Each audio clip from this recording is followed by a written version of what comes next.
Good morning, you two. How are you doing today?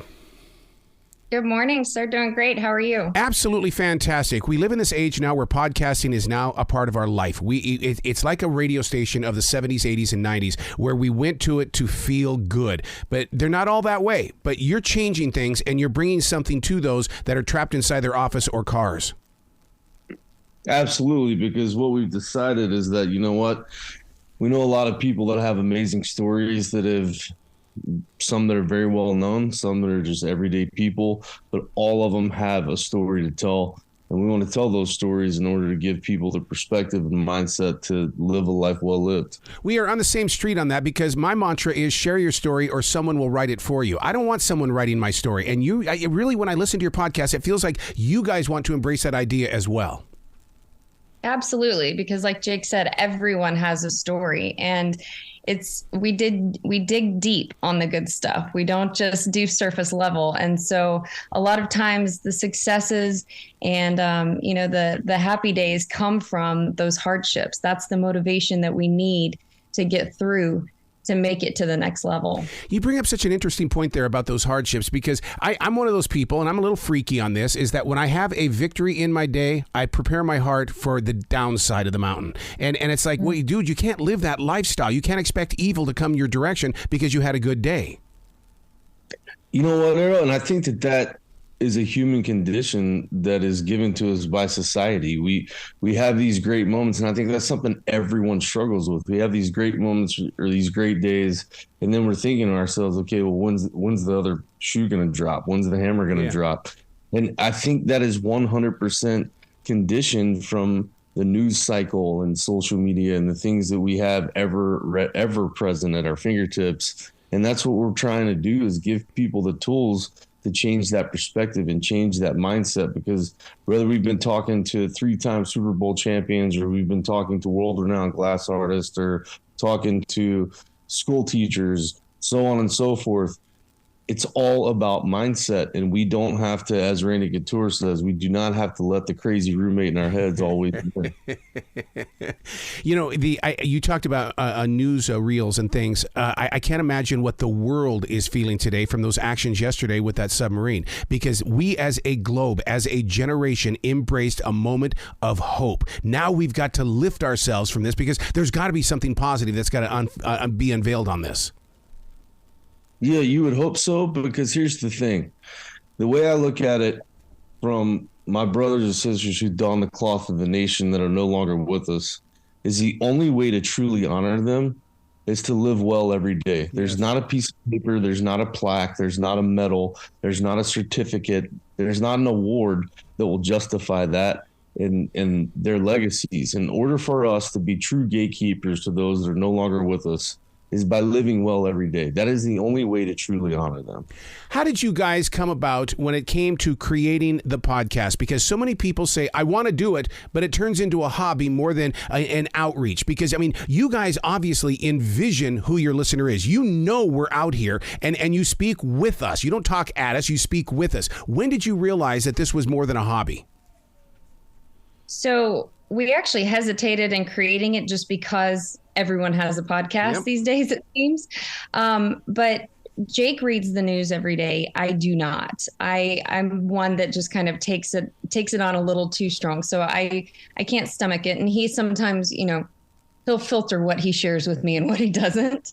But, we just, about 3 years ago, it was even before the pandemic, we just noticed that all of the news was just doom and gloom. And yet we know so many people, and every single one of them has a story, and every single one of them can provide inspiration and hope, because they can provide perspective for someone that hasn't heard their story. And so go ahead. I was going to say, do you believe in the theory of, everybody is carrying the needle in the haystack? In other words, you've got something that I need. If we have a conversation, we can heal. Absolutely. Randy Couture actually said on our episode 2, he said, every single person I meet is better at something than I am. And with an open heart and an open mind, I can learn from that person. And that's what it's really encouraging everyone to do. Talk to the person in front of you. Be kind, whether they're the CEO of a company or the janitor, or whether they're a person you randomly meet on the street or standing in line at an event. Talk to them. They have a story. Man, you bring up that janitor, and right away my mind goes to this guy who developed those really super hot Cheetos. And because, I mean, this was a janitor that changed an entire company around. And that's why people can't quit at whatever level they're at. That's right. It's all about perseverance and mindset. And we have to keep pushing. It's like we tell our sons, you know, right things, right reasons. God will take care of the rest, and bad days are guaranteed. And how you recover from those bad days is what can separate you from the hurt or not. You have to keep on grinding with grit and grace. How do you reach beyond the circles that we create? Because today on iHeartRadio, my subject is basically we have to stop fitting in. And what I mean by fitting in is that we accept a job because, okay, I'm going to be safe here, when in fact you've got leadership skills and talents, but we don't want to use it because the hours are going to be too long and it's going to be brutal. Yeah, so that's the blessing of this, is that Jake and I, when we first sat down to do this podcast, we said, you know, here's one of the reasons why we feel like we are being called to do this. Mm-hmm. We both have really large circles, and there's no stereotype on either one of the circles because we've both done a lot of things and met a lot of incredible people in our life. That being said, again, everyone has a story. And so we've even been sent, just even in the few weeks that the podcast has been live, more stories. And that's just it. We certainly get comfortable in our bubbles, but this will really encourage people, expand outside of that bubble. You can't look at our guest list of season 1, and there's definitely no blueprint there. Mm-hmm. It is all over the place. Like Jake said, from a glass artist to a 30-year-old autistic rapper to a 3-time Super Bowl champion, the mother of the other man down in the American Sniper tragedy, to executives at Fortune 40 companies. We are all over the board, and we talk about all kinds of different topics that, is true. It will truly touch someone. Mm-hmm. You said 2 of my favorite words, God and called, because I mean, and the reason why those touch me when you say that is because I kept praying to God, get me into my church deeper, Lord, get me there, get me there, get me there. And he gives me a podcast. I'm going, what? But the outreach is so much further than sitting inside a building. Absolutely. And that's what makes it beautiful, is that anyone can listen anywhere, anytime. And we feel like people need this dose of the good stuff every single day. All of us need it. All of us need this dose of, okay, I'm okay. Yeah. And I can keep going forward. And you know what? And if I'm not okay, that's okay. That doesn't make me a leper. That's okay. That makes me completely normal. It's like I have to tell people all over the world, post-traumatic stress is nothing more than a normal reaction to an otherwise abnormal situation. It is a self-protection mechanism. It doesn't make you odd. It makes you completely normal. That's okay. Yeah, a lot of people say, "Oh, I'm feeling depressed today." Do you feel depressed, or do you feel normal? That maybe you're just being your rightful self right now. Exactly, and that's the thing, is I truly believe that we allow fear of judgment and ridicule to truly dictate our greatness in order for us to reach our full potential. And we just want to give people tools and give them little knowledge nuggets and soul food to say, hey, look, I don't have to do what society does. I don't have to be what everyone expects me to be. I'm going to wake up and I'm going to do me because everyone else is taken, and I'm going to do it unapologetically and try and be a force for the greater good and fight for the greater good, because I want to leave this spinning ball of chaos better than I found it. Yeah. The 2 of you together, the way you speak, you've got, one of you has to be a journal writer, because you can't just go into a project unprepared. You've got to be able to write it out and to break it down. Is it one of you? It's totally me, Arrow. I am a coach, note taker, and prep. No, it's totally Ashley. He learned that in the Marine Corps, right? No. Yes, I've been blessed to be able to tell stories for years, and I've just always been fascinated with this idea that everyone's got one, and like Randy Couture said, you can always learn from the person sitting across from you. When you get together with these people of big names, basically, because we all see them as superheroes, in reality, they're just normal people, aren't they? They put their pants on the same way the rest of us do.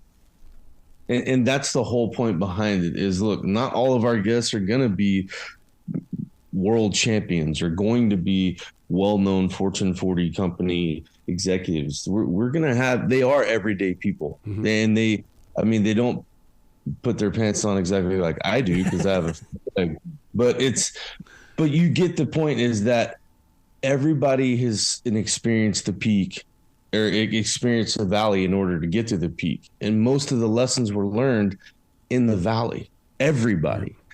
Just letting everyone give a perspective and an understanding that pain and suffering is relative. It can't be measured. And it's the one thing as a human race we can all relate to, is that trauma and tragedy sucks. Yeah. But we can all learn from it. It doesn't have to define who we are. We can always just say, this was a moment in time that has made me better because I chose for it to make me better, not for it to pull me down.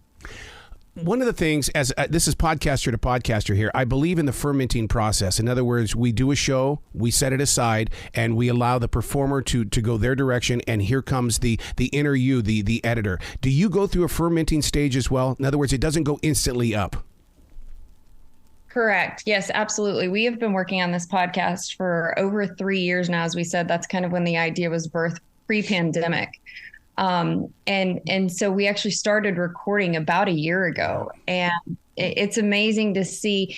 The fun thing for us truly is when we have to go back and edit and listen. The podcast is providing soul food for us on a daily basis. And anytime we go back and listen, we're like, okay, we know we've got something here, because even us going back and listening, we were there, we were in the room, we did the interview, but then we go back and listen to it, a month or a couple weeks later, and it's like, gosh, that's good, man. I needed that today. That is so true. There's been multiple times where, because between, doing One Tribe and public speaking and stuff and entertainment, and then the podcast, there's been times where I've looked at Ash, I'm like, babe, the last thing I want to do right now is go sit down and do, and then we leave there. I'm like, I'm so glad I did that. I needed that. You speak the language, because when it comes, we're not always in the mood when we step up to this microphone. What happens is that you go, okay, take me, use me as a tool. Let's reach people that I will never get to meet, but I hope one day maybe I can meet at least one of them. Absolutely. Yes. And Jake and I say that often. If it touches just one, it's worth it. Yeah. Let's talk about One Tribe Foundation. People need to know about this. Yeah, look, One Tribe Foundation is absolutely a passion project that stems from my own demons. And we started years ago as 22 Kill with the 22 Push-Up Challenge. And that was to shed light on the veteran suicide epidemic that majority of the world has become very familiar with, because what we learned with the Push-Up Challenge was it was not just an issue in the United States, it's an issue around the world. And then what we've learned since then, and for the better part of a decade, is that these are human problems. Mm-hmm. They're not just military problems or veteran problems. These are human problems. And so that's why we've expanded the demographics that we serve, and we eventually want to serve everybody in mental and emotional wellness.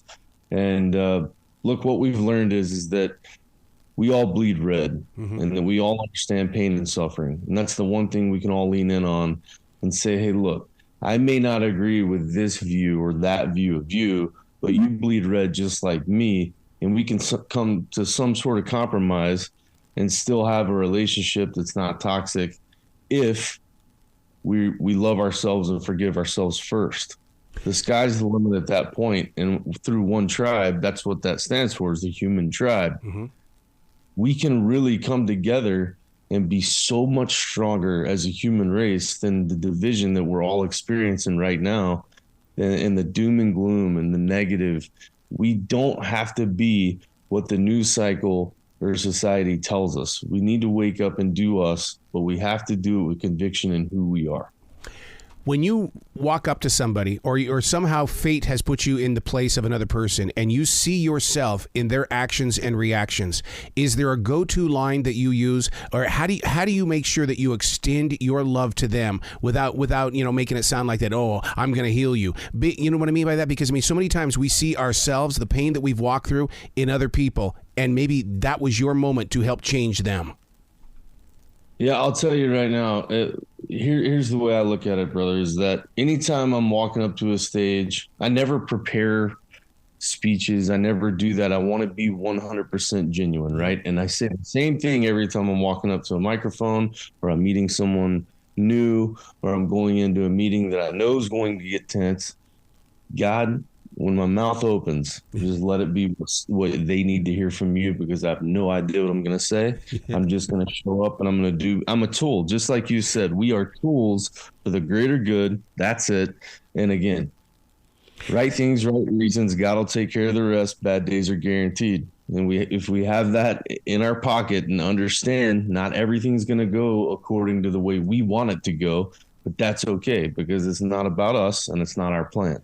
But you know what though, Jake, is that when we give ourselves like that and we allow that energy to move through us, there's always that voice somewhere in the back of our head saying, they took from me, can they give it back to me? I need something back, because we all suffer from post-production blues. That's after you've been on that stage and it's like, oh my God, I can't breathe. I need to have more energy. What do you do? Yeah, it's funny because a lot of times when I walk off stage, because I swear, it's like I get up there and I'll block out for 45 minutes or an hour. Yeah.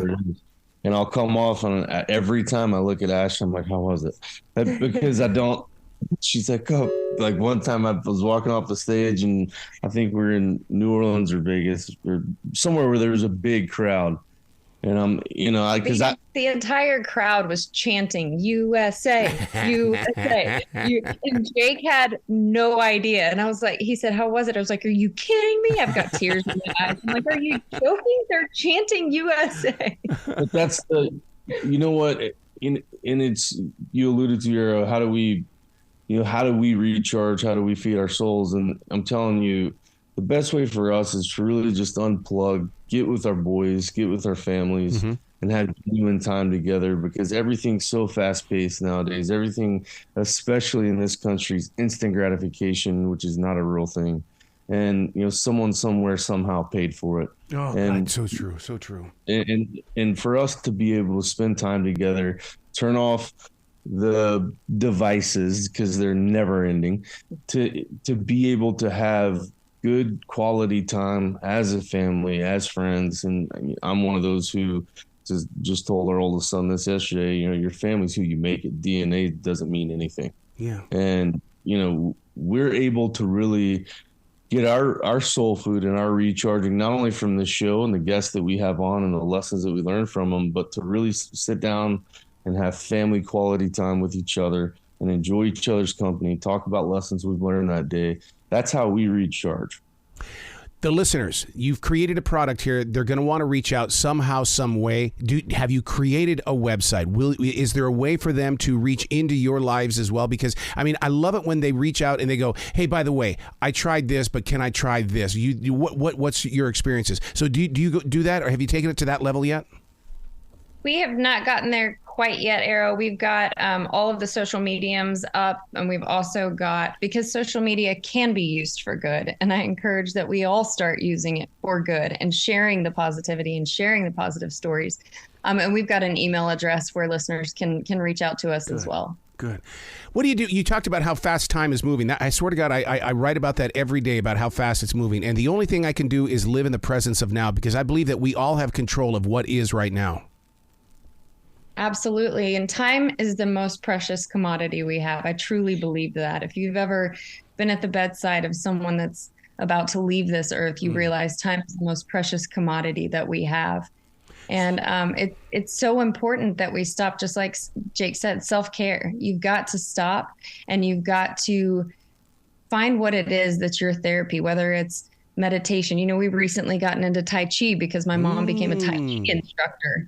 And I never in a million years thought I would say we're into Tai Chi, but we are. And it's beautiful and it's relaxing and it's great for your body, but it's also really good for just kind of slowing everything down and calming yourself down. We love to get out in the great outdoors. We love to hop on Jake's motorcycle and go for a ride in North Texas. Yeah. Transitions. We all go through transitions, but we don't study our transitions. We just kind of set them aside. And I take a transition walk every single day to get my intentions in line. When you say walking, I'm thinking you're doing the same thing. Yes. I probably overstudy my transitions. It is something that I may or may not be known to wear people out with how much I unpack and then repack and then unpack and then repack. But I really truly believe that's how we grow as human beings and how we get closer to ourselves. And that's one thing I will give a pat on my back that I really have unpacked a lot of stuff in my life that long before the Marine Corps and thereafter.